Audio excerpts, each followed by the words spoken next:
So the last time we were considering the problem of a system S in contact with a much larger system called a bath.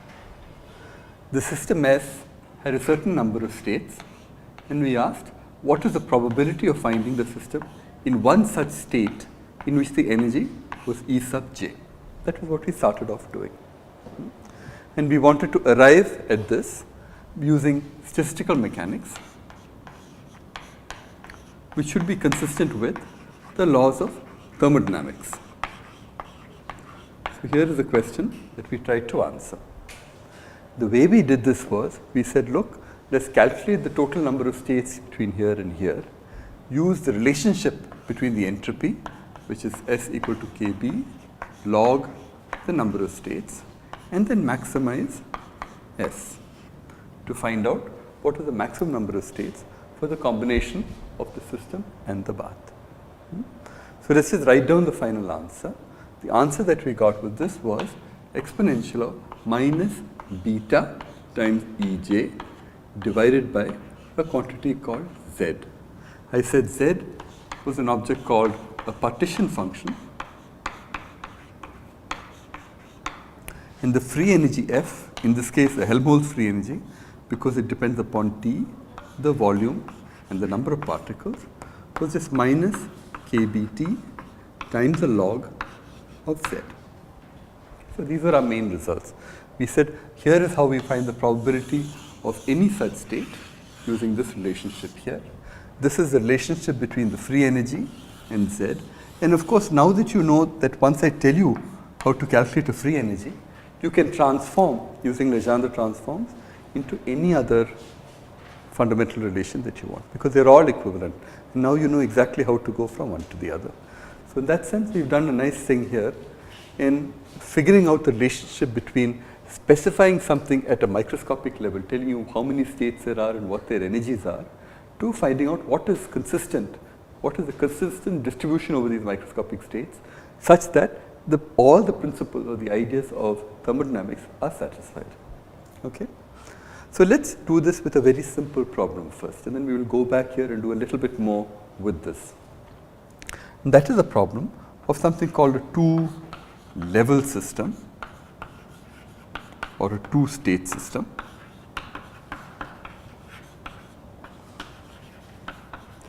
And that you can think of as a particularly simple idea for what this system is, as in contact with a bath. And the two-level system has exactly two states. One state has energy 0, and one state has energy epsilon greater than 0. Okay, so that's why I call it a two-level or a two-state system. This is state 1, this is state 2. First of all, let's calculate the partition function. So Z, first of all, remember here that beta was defined as 1 over Kb times the temperature T. That's the relationship between temperatures, we defined it earlier, and beta. So the partition function is e to the power is a sum over all states. Did I write that here? Let me just write that here. Z is a sum over all states of the system e to the power minus beta E for each of those states. Okay. So here, what are the two terms? So this will be e to the power minus beta times the energy of this state, which is totally, that will give me a, so let me just write e to the power minus beta E S, which I will write as 1, which is, this energy is 0. So e to the power 0 is 1.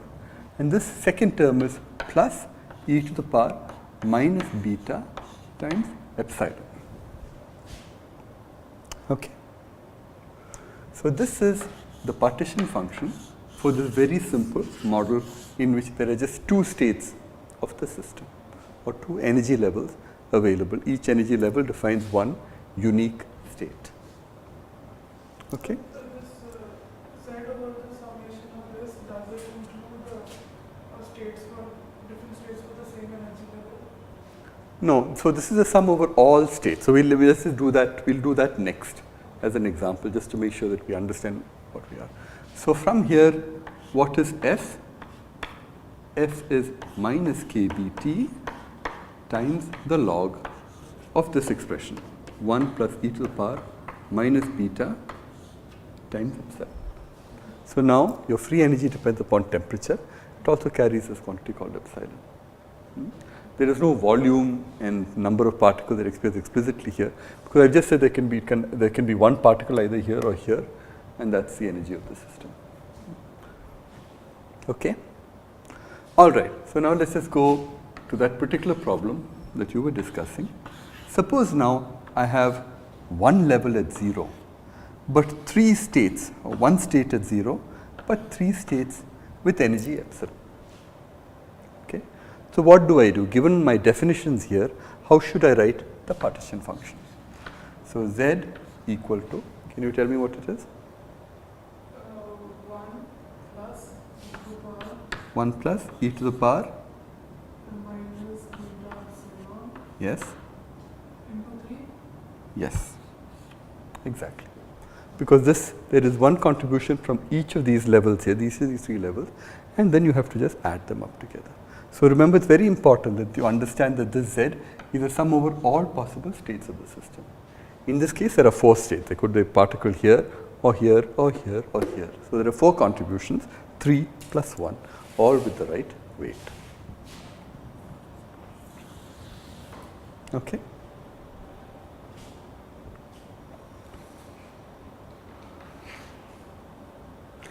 Let's now do something a little different from this, but also following from this, which is, let us take our system here and now allow it not just to exchange heat energy with the bath, but also exchange particles with the bath. Okay? So in comparison to that, where I only exchanged energy between here and here, I can now exchange both energy in the form of heat and particles with the bath. So now the question that I will ask is, what is the probability of finding the system in a particular state with energy Ej and with n particles inside it? Because now the n can itself change. Okay, so this is the next order question. Earlier I said what is the probability of finding the system with a given amount of energy given that it's connected with the bath. So now I'm asking what's the probability of finding the system with a given amount of energy and a certain number of particles. Okay? And exactly as we reasoned earlier, this is just proportional to the number of states of the bath, in which here I have E total minus Ej, but I must also take account of the fact that I have an n total minus n. I have a total number of particles between here and here. I can divide them in any way that I want to between the subsystem and this. I only have to take care that if I put n particles in the subsystem, I have n total minus n in the bath. So now it's a bath that is both a bath for energy as well as a bath for the number of particles. And over here, I have omega total as a function of E total and N total. If you just go back to how we constructed the arguments for this particular quantity in the earlier case, you will find out that it's very logical how we got to this particular point. All the only differences now I have to worry about the n's as well. Okay. Then remember that S is Kb times log of omega, and omega now will depend both on E and N. So S divided by Kb, if I take the exponential of that, this gives me the number of states omega, and I can use this particular relationship both here and here to simplify this result. Okay. So what I'd like you to do is to fill in the gaps in this argument a little further, proceeding exactly as we did in the earlier case.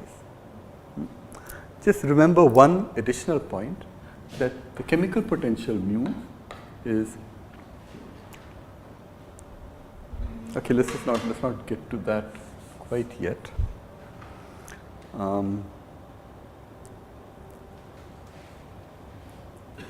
Okay, just remember that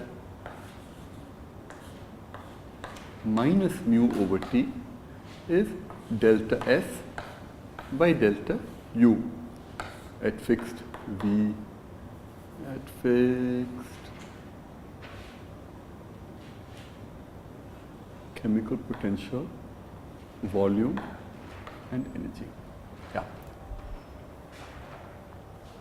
So remember how we define this quantity. Remember that we started off by writing S as S of U, V and N. Then we moved from here to U as a function of S, V and N. We defined the temperature as delta U by delta S, or 1 by temperature would be delta S by delta U. Similarly, the quantity is mu divided by temperature is minus delta S by delta U. And we didn't work this out, but I'll ask you to work it out. It's just an exercise in taking derivatives. So this is the one thing that you need to remember. This is a useful result that will turn up in other places. Okay? So let me come to my final result, which is the probability of finding the system in a state with energy Ej and a number of particles n is just the following result.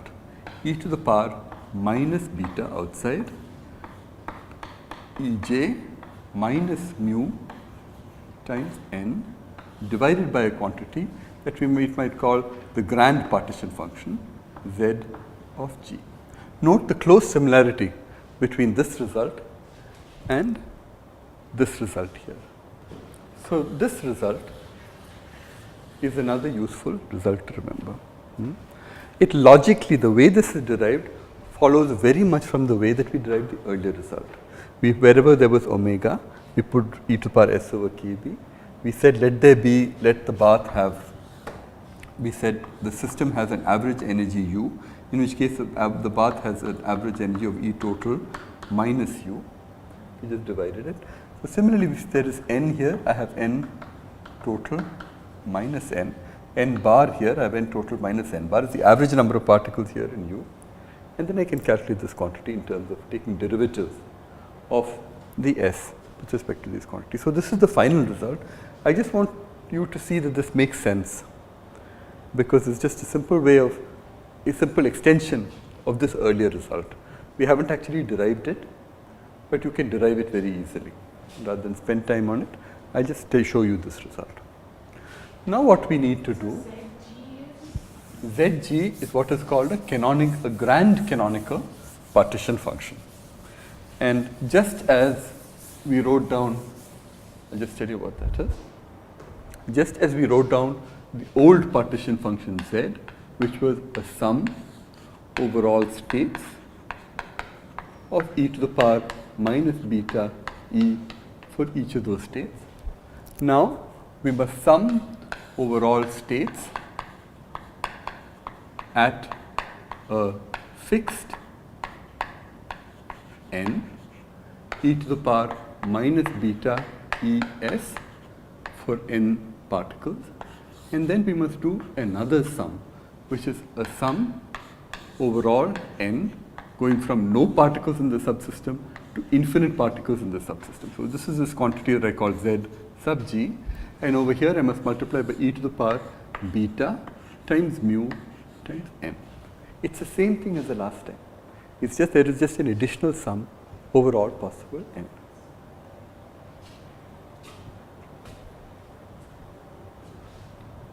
Okay.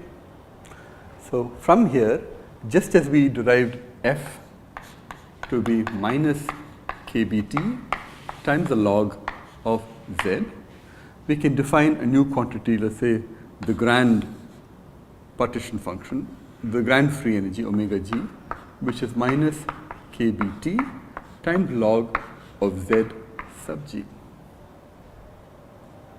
Why are you writing as omega not f of g? I could do that. It's just, it doesn't really matter what it is. I don't want you to be confused by this omega and this omega, because they're not the same.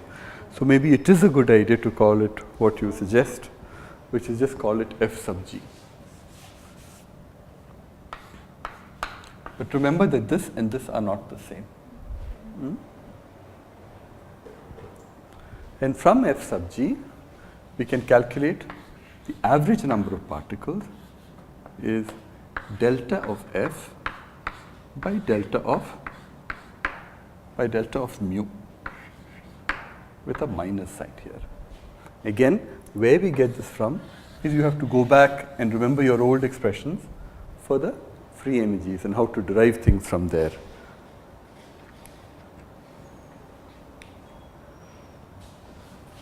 So if for the time being, you can just take this for granted. Just notice that this follows from the same sort of relationships that we wrote down earlier. Remember that f we defined as u minus ts, g we defined as u minus ts plus pv, and similarly we can define this particular quantity f sub g as u minus ts minus mu n. Okay, so delta fg by delta mu will give me n with a minus sign.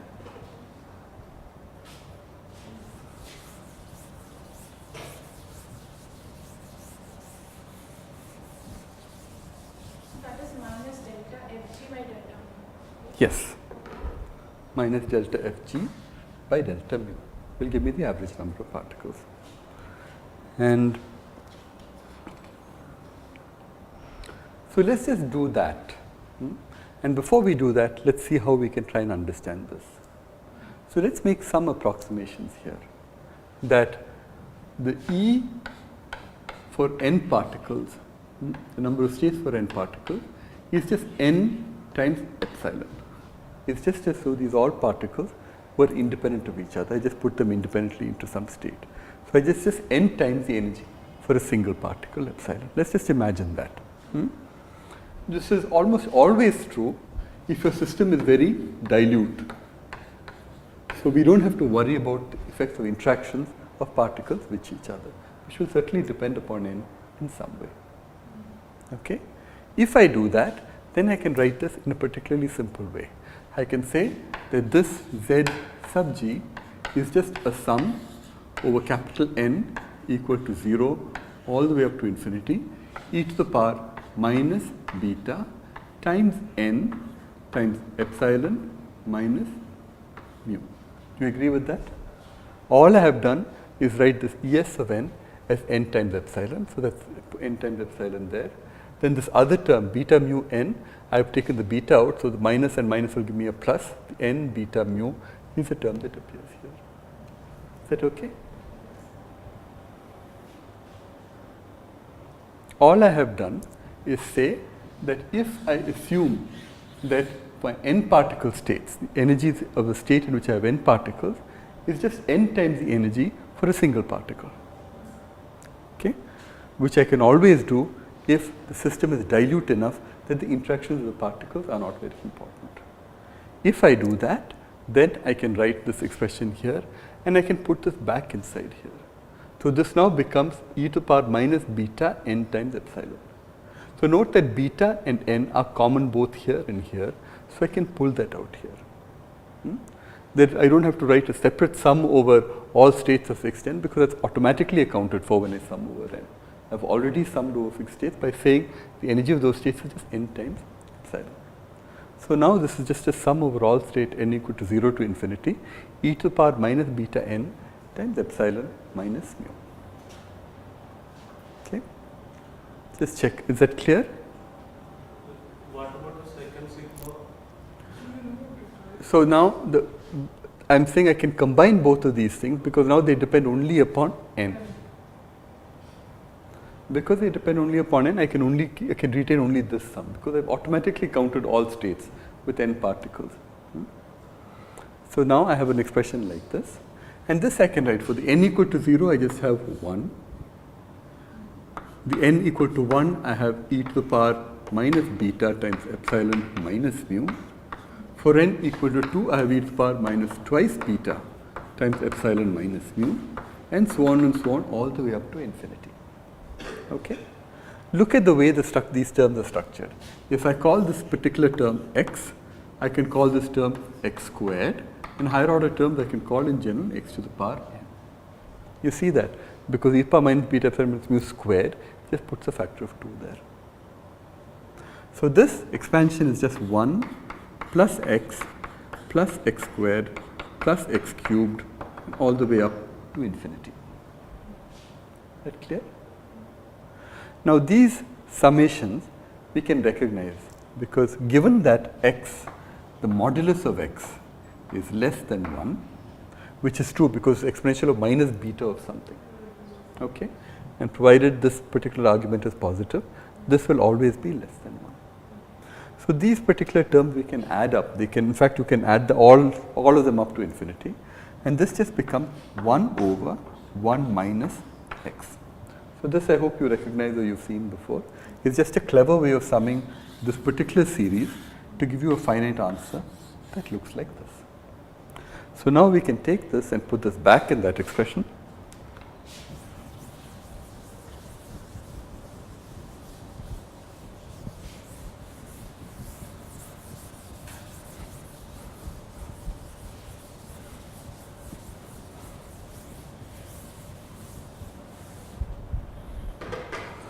And now what we have is this quantity which we call z sub g was 1 over 1 minus, and what was x is this quantity, e to the power minus beta of epsilon minus mu. Is that correct? All I've done is take this, identify what x was from e to the power minus beta epsilon minus mu, put it in this final result, and this is what Zg was. Okay. So f sub g, which was minus kbt times the log of Zg, is just minus kbt times the log of 1 over 1 minus e to the power minus beta epsilon minus mu, which was kbt, or which is kbt, times the log of 1 minus e to the power minus beta epsilon minus mu. Do you agree with that? It's just log of 1 over this thing, it's just a minus over log of that object. I pull the minus and the minus out, I get a plus sign. Is that clear? So now let us go back and calculate delta of Fg by delta of mu with a minus sign outside, which is what we wrote down here. That's the average number of particles inside the system. So when we do this, this becomes kBt, which of course sits outside.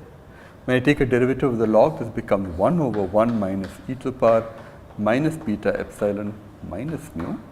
That's the part that comes down. Then I pick up a minus sign from here. So there's an overall a minus sign, a first minus sign, a second minus sign from here. Then I have e to the power minus beta epsilon minus mu, which is this term here. And finally, I have to take a derivative of this object, which becomes plus beta mu. And that becomes just a beta. Okay, clear? Now, beta and kBt are inversely related to each other. The minus and the minus sign give me a plus. So then this answer becomes e to the power minus beta epsilon minus mu divided by 1 minus e to the power minus beta epsilon minus mu. Is that okay? Does that make sense? Let's just do one more step, which is just divide by this object here. In which case I get 1 divided by e to the power beta epsilon minus mu minus 1. And this is n averaged.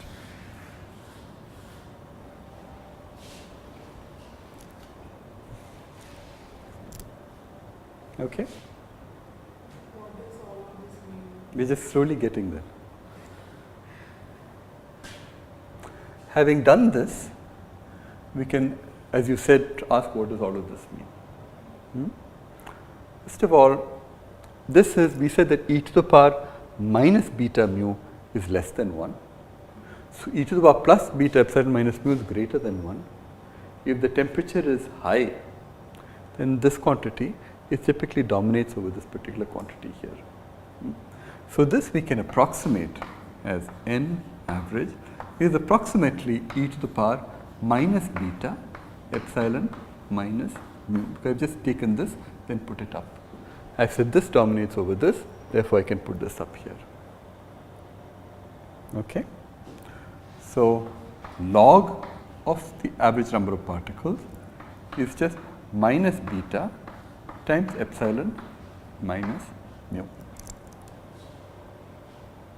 So beta times the log of the number of particles, or sort of beta inverse times the log of number of particles, which is kBt times log of the number of particles in the system, is just epsilon minus mu, which is mu minus epsilon. So there was a minus sign here.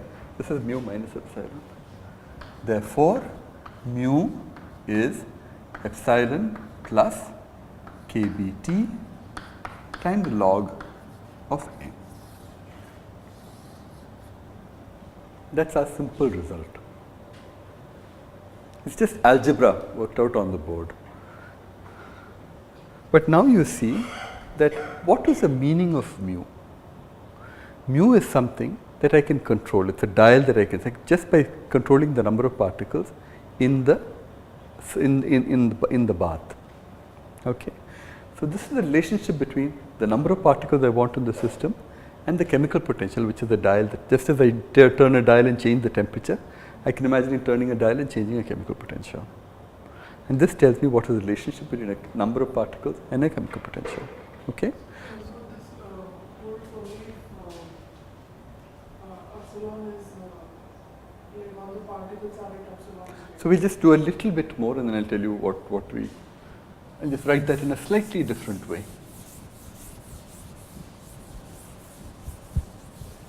I'm almost there to where I want to be, but not quite.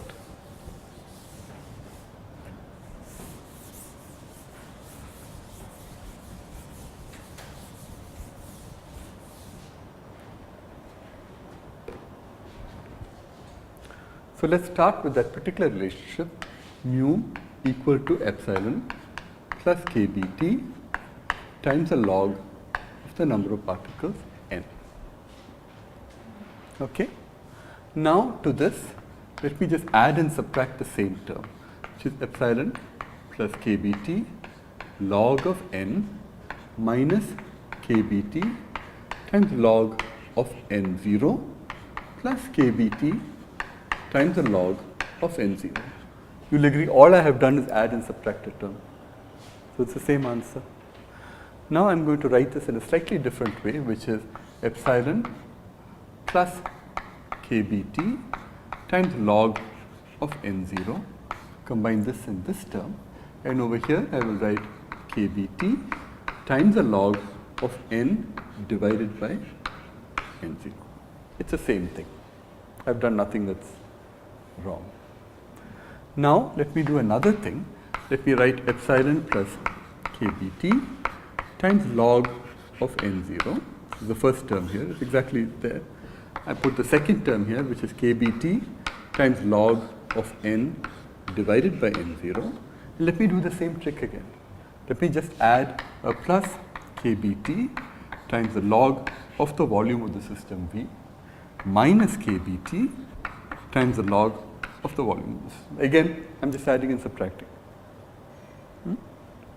So now let me write this as epsilon plus kBt times log of n0, the first term here, plus kBt times the log of n divided by V divided by n0 divided by V. I've just taken these terms inside here with the factor of kBt. But this is just the concentration inside the system, C. And this would be some reference concentration, C0. Therefore, this term here, let me just call this, for convenience, mu0. So this answer is mu0 plus kBt times the log of the concentration C divided by a reference concentration C0.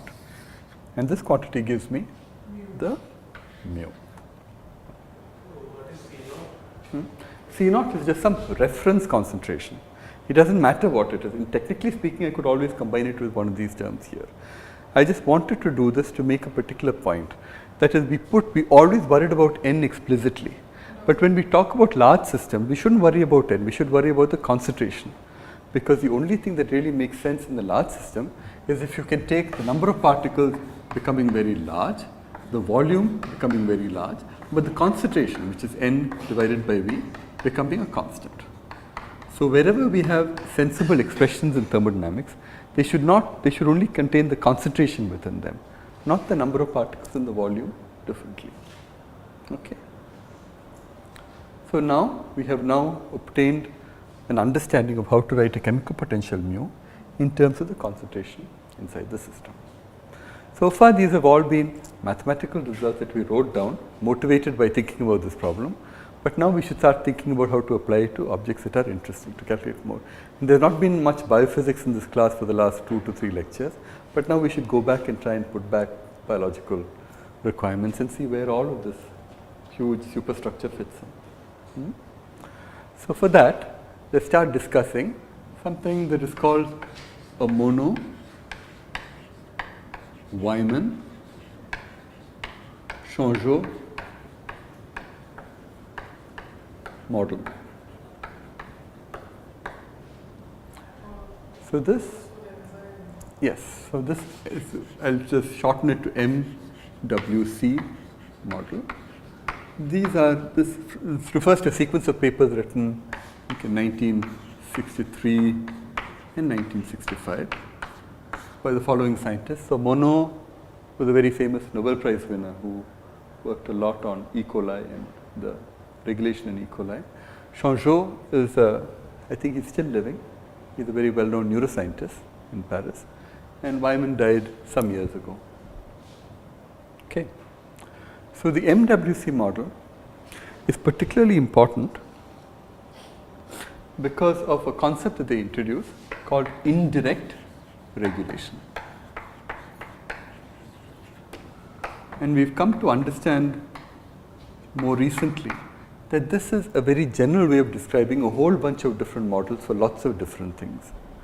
One context in which they were used earlier is in the context of hemoglobin.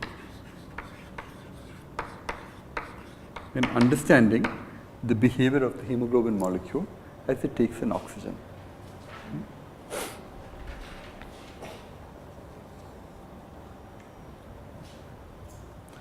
So what is the requirement of these models? So these are in many cases very complex models. Let's just imagine that we're considering some macromolecule, for example hemoglobin, and this could be in 2 states. One is an inactive state and the other is an active state. Okay? So one macromolecule which can be in one of 2 different states.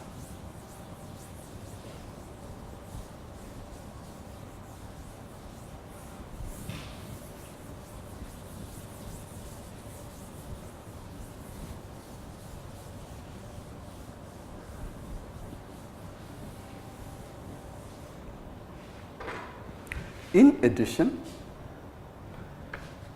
you could bind a ligand to this bind. Just imagine there is one ligand that binds. So either in the inactive state or the active state, I can either have a ligand bound or I can have a ligand unbound, no ligand. The same here, bound and unbound. So there are 4 states of the system. One which is inactive and unbound, inactive and bound, active, unbound, inactive, active and bound. So here are the 4 possible states that you can get of the system when I describe it in this particular way. Sometimes there are different notations that are applied to this. In the hemoglobin context, the inactive state might be called the relaxed state, and this state might be called the tense state. So relaxed or tense or active or inactive are all different words that are applicable to different versions of the model that ultimately in its simplest form is the model that we will describe here. Okay.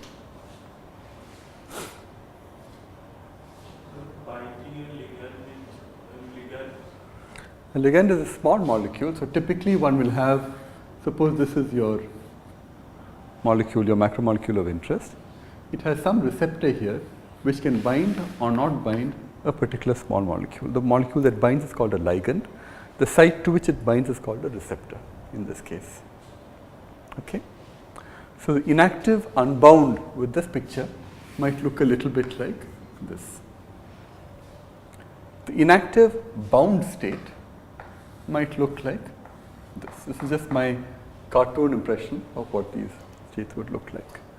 The active unbound state was sort of nothing bound there, but maybe there is something here which signals the fact that it's active and has a different conformation. Similarly, active and bound would be something that looks like this. There is something bound to it, and there is something that signals the fact that it is active. Okay, these are just cartoon images of what they might be. So let's write down the energies of these states. So the energy of the inactive unbound state would be epsilon sub inactive. Okay, I'm just introducing notation to describe each of these states. The first state would be epsilon inactive. Then the second state would be the epsilon inactive state. But now I must account for the fact that in that inactive state I have added a ligand. Okay, so the notation for that will be epsilon I plus epsilon B of I minus mu. Okay. So this is along the lines of the logic that we followed here. Mu is the energy that you pay to add a particle to the system. So this is the energy first of the inactive state. This is the energy contribution for binding a ligand in the inactive state. And this is the contribution from taking something from the bath, taking a particle from the bath, reducing the number of particles in the bath and adding it to the system. And this is the mu is how I keep track of that. What is mu? Mu is the same chemical potential that we've been talking about. This mu is the same thing that we've been talking about so far. So I can think of adding mu's as essentially changing the energy of the system. Why have you done minus? Because go back and figure out what was Z, the grand canonical. This was a sum overall n equal to 0 to infinity, sum overall states e to the power minus beta e of the states plus mu times n. This was the logic that we used. Okay. The other way of writing this is, I can say that this is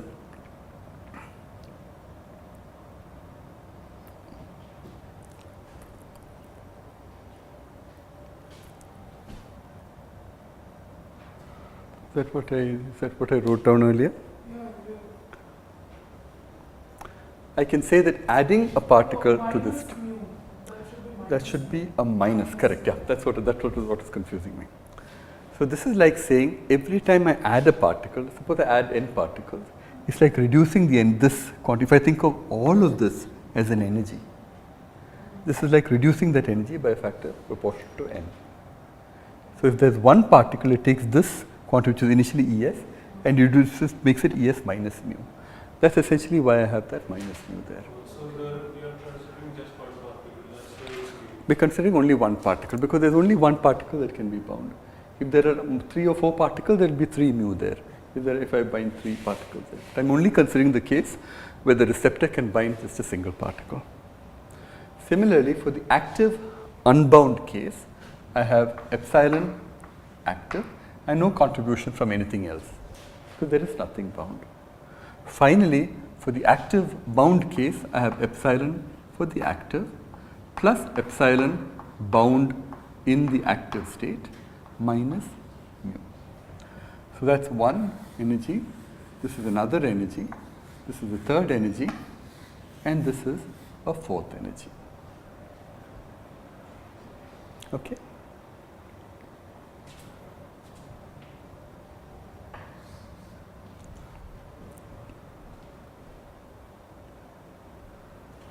Having now written that, I can calculate my partition function, certainly, which is the sum over these states, but I might want to ask a simpler question. For example, I might want to ask, what is the probability that the system is in an active state?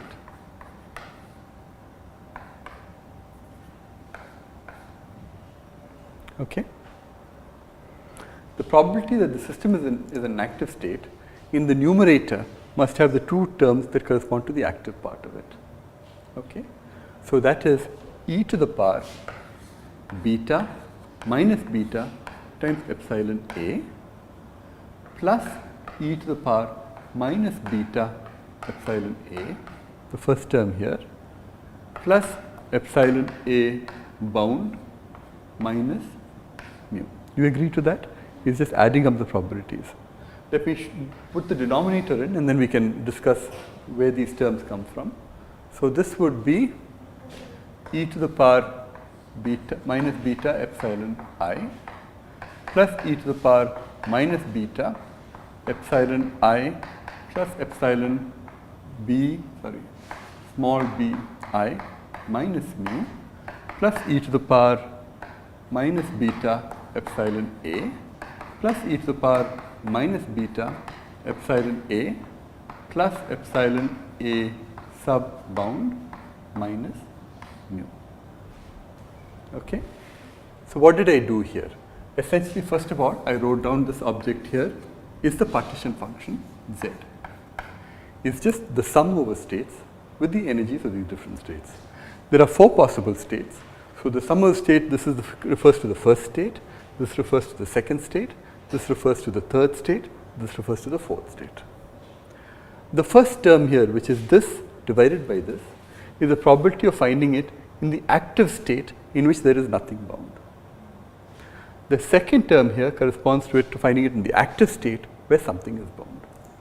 So the whole numerator refers only to the active state, the fraction of these states which are active, and the denominator is the overall normalization. Okay?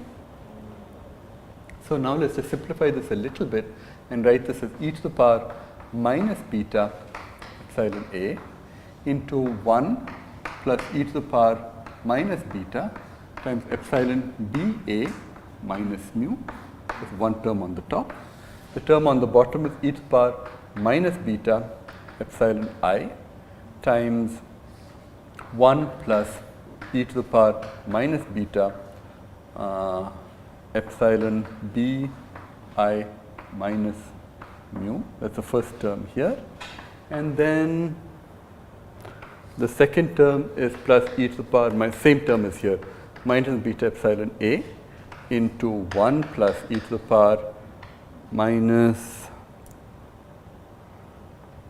beta epsilon b a minus mu. Did I get that right? I've just put everything into brackets. So I haven't done anything of great significance there. So I took this term at the top, pulled the factor of e to the power minus beta ea out because it's common to both, wrote this as 1 plus the remaining term. So 1 plus the remaining term over here and over here.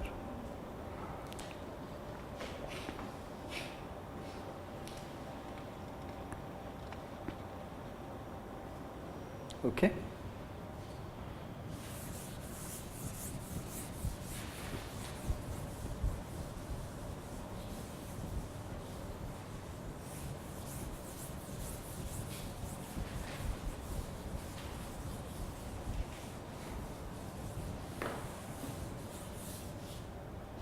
But now we know something more. We actually know what mu is, because we know what mu is in terms of the concentration of the ligand. Remember that mu was mu0 plus kBt times the log of C divided by some reference concentration C naught. Okay? So e to the power beta times mu was the same as e to the power beta times mu 0 into e to the power log of C by C0. And the reason for this is the kBt and the beta factors go away. Exponential of, I just have exponential of the log, which just becomes C by C0 e to the power beta times mu 0. Is that correct?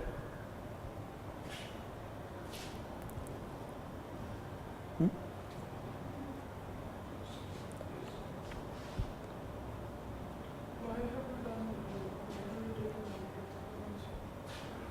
So the reason is this expression for Z involves mu. I know there is a relationship between mu and the concentration C because we derived that.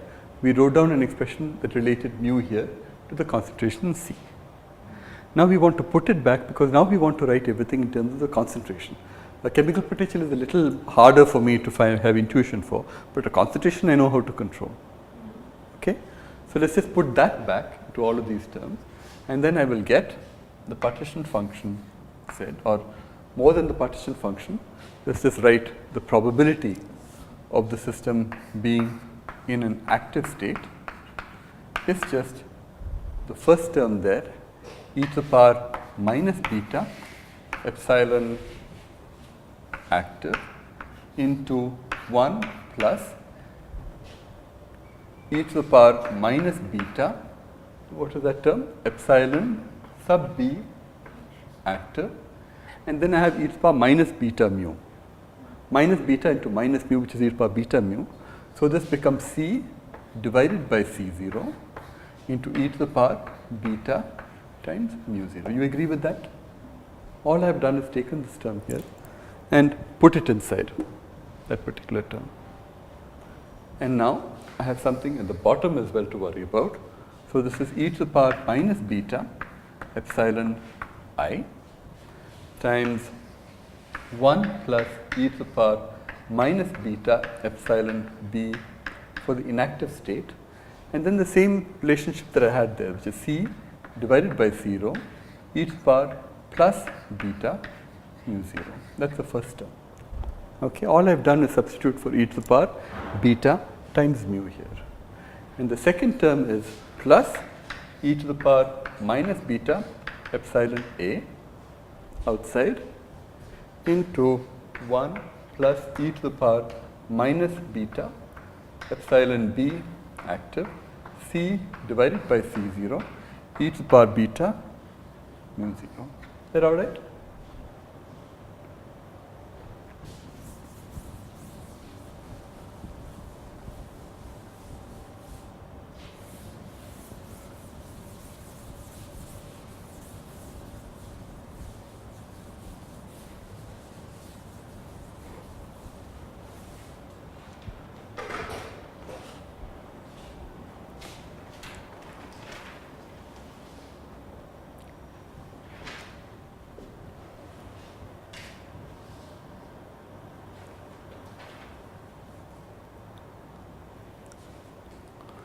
Let's just use a little bit of notation here.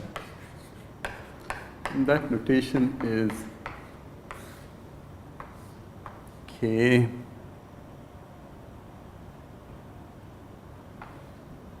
dissociation for active is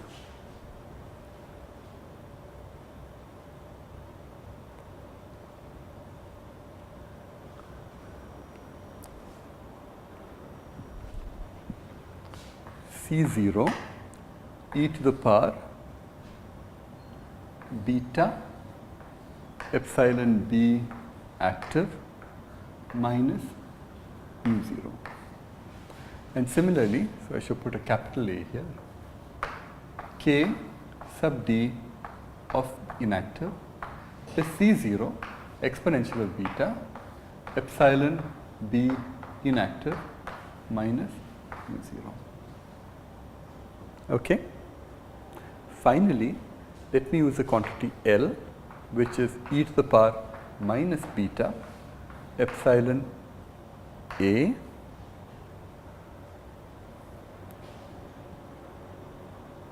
minus epsilon I. Okay, so these are just definitions of KdA, Ki, Kdi, and a quantity L. All right. So now let us see how to simplify these results using these definitions.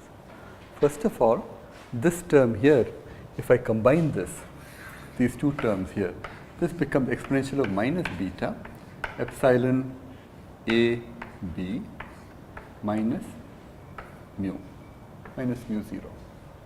Okay? This is 1 over Kd. Now if I pull the C naught also out, this then becomes 1 over C naught e to the power beta epsilon Ba minus mu0, which is this term here. Okay? So this whole term here on the top I can write as probability of being active is, okay, the other thing that I can do is divide by this quantity here. This gives me 1, this gives me 1, this gives me e to the power minus beta epsilon I minus epsilon A, okay, which I can relate to this particular term here. So finally what I will get is, this is 1 plus C divided by K d active, KdA in my notation, on the top, divided by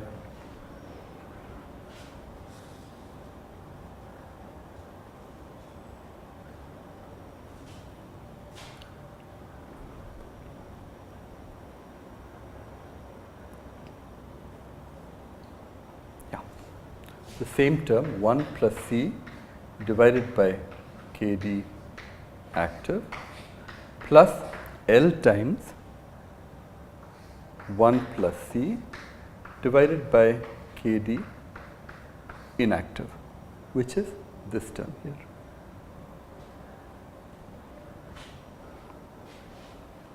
This is just taking these different terms and substituting them here. And now I have an idea of how the concentration exactly fits in terms of the active particles. Okay? So if the concentration is 0, then this goes to some non-zero small value.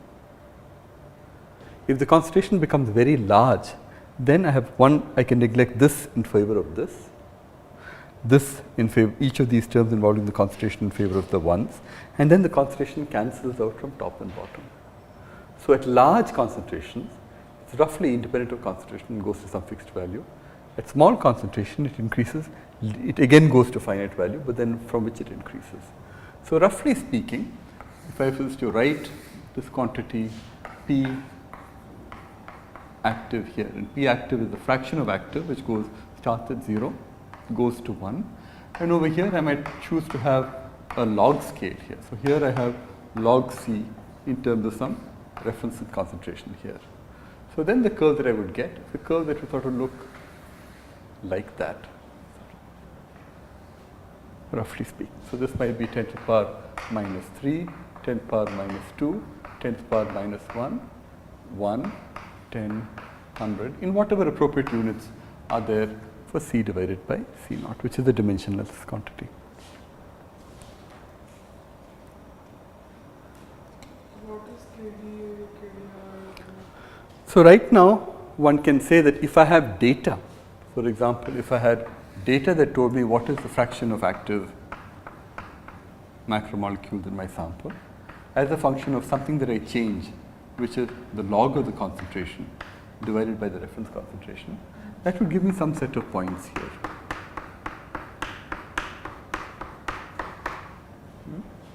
So then I could say, let me choose my values of KDA, L, and so on, such that I get a fit to this particular quantity. That would be one way of determining these.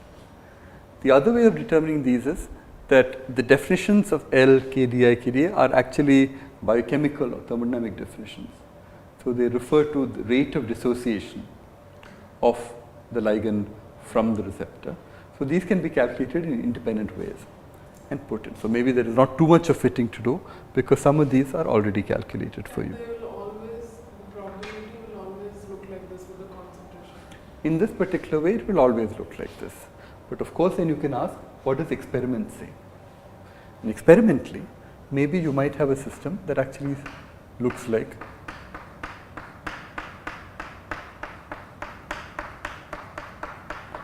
this is one. So this might be an experimental curve for some problem with the functional log C. Given that we have KDA, KDI and our experiment.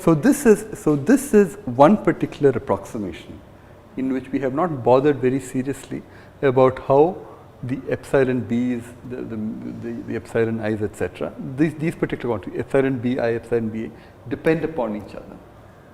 So right now we have said that there's only one site to bind to, and something can either be bound or unbound.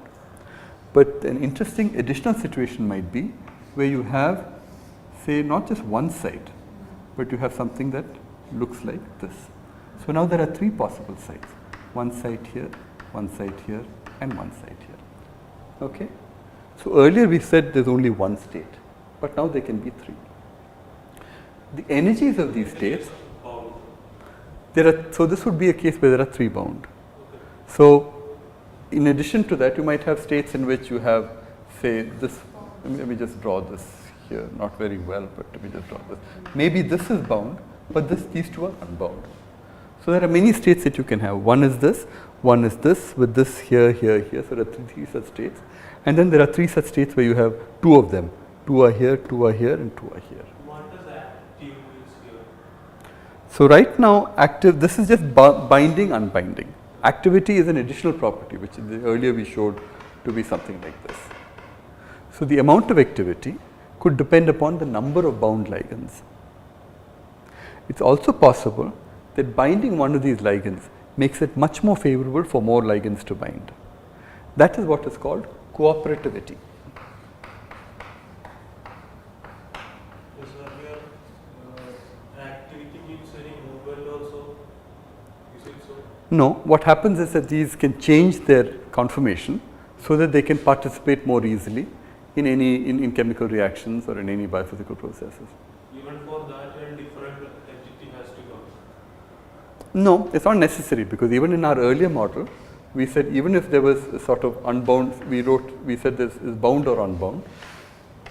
But even within the unbound state, we said this could become active because we had an unbound plus active state, and this is unbound and inactive state. Yes, I didn't understand what are you drawing there. So this is a cartoon of the different states of the molecule. So we said let us think of a molecule that looks like this. This V here is like a binding pocket, or it's a receptor to which something can bind. So there are two states of the system. One is this state, and the other is a state where I have filled that particular receptor with a ligand in this way. Okay? Now both of these are inactive forms. This is ligand bound inactive, this is ligand unbound inactive. In addition, you can have different states, which is even in this state, this can undergo some conformational change and become active. Okay? This can also undergo some conformational change and become active. So we listed the four states. We said there could be inactive unbound, active unbound, inactive bound, and inactive unbound. Conformational change means the shape change. The shape might change in some way. So these molecules are known in order to become biochemically functional, they undergo some change in shape typically, for example, like the molecule. Because when they do that, this is just a way of accounting for these different states. So right now we have said there's only one state which can either be occupied or unoccupied, but in principle there could be more. Maybe multiple ligands will bind to multiple receptors on the surface. Then the question would be, when 2 bind or 3 bind or 4 bind, are they like the case of one binding, or is something more special going on? Something more special could go on if the binding of one increases the probability or the affinity for more ligands to come in, or decreases the energy that they have to pay in order to come and bind. So if that is true, if it is easier after having bound 1 or 2 or 3 for subsequent ligands to bind, that's indicative of what is called cooperativity. It's now a cooperative process where more of them, like the presence of something there already, drives more even to come. That means you can have these much sharper curves between the active and the concentration, the fraction of active macromolecules and the concentration here could be sharper than in the earlier case that we just calculated. Okay. This is interesting. These shapes here, the ones drawn here, so I'll just show you here, are much sharper than this other curve. These curves are called sigmoidal. So the shape of this very sharp change here. And What is L, like in the chemical perspective, reaction perspective, what is L? Like KDA, KDA, KDI? so L is just related to the difference in energy between the active and inactive states, the unbound active and inactive But states. it doesn't mean anything in the chemical reaction. So far, no. I've just defined it to make my equation look a little simpler here. Okay. So will you repeat the GDA and TDA? These are just definitions. These are, one can relate these quantities mu naught, epsilon b, etc. to quantities. They can be measured. They can be measured biochemically. So what we did is we did the statistical mechanical part, but we didn't do the thermodynamic part. You can do the thermodynamics without even looking at the statistical mechanics of how reactions happen, what are the energy forces that drive them, the Gibbs free energy between initial and final, and relate those reaction rates to quantities here, the chemical potential mu naught, the C naught, epsilon b, etc., etc. So there is a relationship between these two quantities, which I have summarized in this KDA, KDI, and L. Now these, I have not derived this. In principle, I could. We could derive all of these relationships, the reaction constants here, and the dissociation constants here and these quantities, but we haven't done that. This is just definition, because I don't need to do that here. I just wanted to put that in to give you a simpler looking expression, which we could now plot. And sort of tell you that the central point is that while this approach predicts a much more smoother varying curve, experimentally you see a much more sharper varying curve. And that is indicative of something called cooperativity. And cooperativity implies that it is easier for more to bind when some have already bound. So could you give reference to this? I'll give you a reference. There's a particularly nice reference, which is Mazen, Garcia, and Phillips in, what is it called?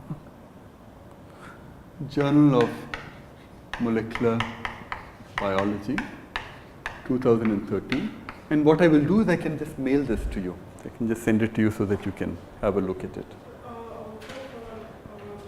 for the thermodynamics part that you have. The initial part, Yeah, what I can do is I can give you notes for these. or And any book will also, or anything like that. If you have notes are also okay. I can suggest books, but most of the books will be at a sort of different level, and this is a thing where I have left out many things in order to explain what is happening. Yeah, So I don't want you to get drowned in detail. Help us understand intuitively at least what they all mean and where they're coming from so that we can look it up on our own and try to do it kind of thing. Okay, so the book on thermodynamics that I like is a book by H.B. Callan. And most of the initial set of results for what happens when you take your system and couple it to a bath, allow it to exchange energy, etc., all of this is explained very well in Callan, although it does a lot more about thermodynamics.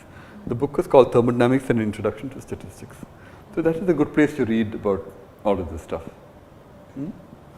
But as I said, it's possible to get very drowned in detail that is irrelevant for you if you pick up a normal book on statistical physics. So I have been very selective about what I wanted to do, not try to give you too much of detail, just to tell you about almost in a very minimalist way, covering topics. So at some point I can send you the notes that I've written up for this, and you can have a look at this paper, which I can again send to you. It's a nice description of what we've been doing. This cooperativity, does it mean any Uh, attractive if you told that when more ligands are coming to You could think of that as feedback, as a type of positive feedback, yes. Yeah. Because it's the presence of something already there increases the propensity for something, or the affinity for further ligands to come and bind. Yeah. So it is a positive feedback. So cooperativity means our complex model will become more complex, right? Cooperativity means that the model does become more complex, because then you have to specify how do these energies, first of all it's already complex because you have many more states. So you have to describe the energies of each of these states. And the probability of the energy for something with two bind is not the same. If there is cooperativity, then the energy of one bind it's not twice the energy of one binding. That is the indicator of cooperativity. The energies are not additive. And then you have to specify many more intermediate states. So what people often do is to have an approximate description in terms of what is called a Hill equation, in which you would have some parameter that you use to fit this curve. But we'll describe this in more detail in the next class. Are these models used for the explanation of Lac-Operon, etc.? Not for the Lac-Operon, but for how hemoglobin binds oxygen. Hemoglobin has 4 binding sites for oxygen, and it makes a change between an active and inactive form. So this will be an explanation for why curves as a function of oxygen saturation, the fraction of active hemoglobin takes a much sharper form than this theory would predict. So this I will describe again. This is not a general model for any binding. No, it's not. This is just the simplest model where I just have 2 states, one bound, one unbound, one bound, and the consequences of that. But just with 2 states of bound and unbound, there is no cooperativity. I need to have more binding sites, typically something like n binding sites. Once I have those, I can say what is the difference between 1 binding or 2 binding or 3 binding or 4 binding. How is it that one ligand being bound changes the conformation of the molecule in such a way as to make it more attractive for other molecules to come and bind. Then that would say why this happens, why this more sharper type of behavior happens. And these are all extensions of essentially the same type of model with a few more complications. So right now what we did a lot of stuff in this class. We started off with thermodynamics, put chemical potential, relationship between chemical potential and the concentration, and then we started talking about mono-Wyman Chaugeot models in a very general sense. We can try and do one more application of this the next time.